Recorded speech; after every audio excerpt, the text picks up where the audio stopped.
नमस्कार दोस्तों, कार्तिक मास के शुक्ल पक्ष की एकादशी को देवउठनी एकादशी कहा जाता है। इस एकादशी पर भगवान विष्णु क्षीर सागर में 4 महीने के शयन के बाद जागते हैं। ऐसी मान्यता है आषाढ़ शुक्ल पक्ष की एकादशी को देवशयनी एकादशी होती है, जब भगवान श्री हरि सभी देवी देवताओं के साथ क्षीर सागर में 4 महीनों के लिए शयन करने चले जाते हैं, जिसे आम भाषा में तारा डूबना भी कहा जाता है। इन 4 महीनों के दौरान कोई भी शुभ कार्य नहीं किया जाता, शादी विवाह आदि भी नहीं होते। देवउठनी एकादशी को भगवान विष्णु के जागने के साथ ही मांगलिक और शुभ कार्य आरंभ हो जाते हैं। आज के हमारे इस वीडियो में हम आपके लिए देवउठनी एकादशी की 2 पौराणिक कहानियां लेकर आए हैं। पहली कहानी के अनुसार एक समय भगवान नारायण से मां लक्ष्मी पूछने लगी, हे नाथ, आप तो दिन रात जागते रहते हैं या फिर लाखों करोड़ों वर्षों तक सो जाते हैं, जिससे पूरी सृष्टि नष्ट हो जाती है। आप नियम से प्रतिवर्ष निद्रा लिया करें, जिससे मुझे भी कुछ समय विश्राम करने का मिल जाया करेगा। लक्ष्मी जी की बात सुनकर नारायण मुस्कुराए और बोले, देवी, आपने ठीक कहा है। मेरे जागने से सभी देवों और खासकर आपको बहुत कष्ट होता है। मेरी वजह से आपको भी जरा अवकाश नहीं मिलता, इसलिए आपके कथनानुसार आज से मैं प्रतिवर्ष 4 माह वर्षा ऋतु में शयन किया करूंगा। उस समय आपको और देवगणों को भी अवकाश मिल जाएगा। मेरी यह निद्रा अल्प निद्रा कहलाएगी, जो मेरे भक्तों के लिए परम कल्याणकारी और मंगलकारी होगी। इस काल में जो भी भक्त मेरे शयन की भावना कर मेरी सेवा करेगा और शयन व उत्थान के उत्सव को आनंद पूर्वक आयोजित करेगा, उसके घर में मैं तुम्हारे साथ निवास करूंगा। इस प्रकार जो भी भक्त देवउठनी के दिन भगवान विष्णु की पूजा आराधना करते हैं, उनके घर में स्वयं नारायण मां लक्ष्मी के साथ वास करते हैं। देवउठनी एकादशी की एक और प्रचलित कथा के अनुसार एक समय की बात है। किसी नगर में एक राजा रहता था। उसके राज्य में प्रजा बहुत सुखी थी। एकादशी के दिन उनके राज्य में कोई भी अन्न ग्रहण नहीं करता था और न ही अन्न को बेचता था। सभी लोग फलाहार करते थे।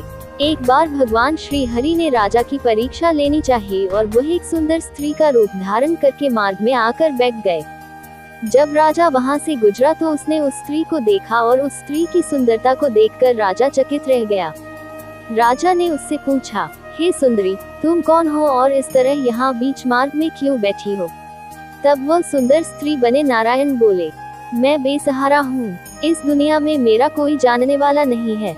मैं किससे सहायता मांगूं? राजा पहले ही उसके रूप पर मोहित हो चुका था, तो उसने उस स्त्री से कहा, तुम मेरे साथ मेरे महल में चलो और मेरी रानी बनकर रहो। ये सुनकर वह स्त्री बोली, मैं तुम्हारी बात मान लूंगी, पर तुम्हें इस राज्य का अधिकार मुझे सौंपना होगा। राज्य पर मेरा पूर्ण अधिकार होगा। मैं जो भी बनाऊंगी तुम्हें खाना होगा।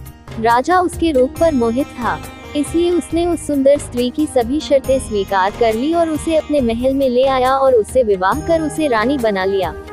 कुछ ही दिनों में देवउठनी एकादशी आई। उस स्त्री ने सभी को आदेश दिया कि बाजारों में बाकी दिनों की तरह अन्न बेचा जाएगा। उसने महल में मांसाहारी भोजन पकवाया तथा परोसकर राजा को खाने को कहा।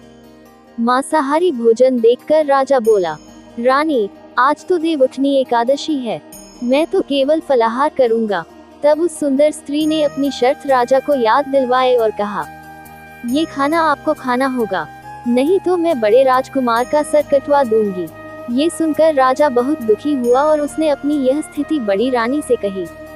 तब बड़ी रानी बोली, महाराज, धर्म ना छोड़ें, बड़े राजकुमार की बलि दे दें। बेटा तो और मिल जाएगा, लेकिन धर्म नहीं मिलेगा। ऐसा कहकर बड़ी रानी रोने लगी। तभी बड़ा राजकुमार वहां आ गया।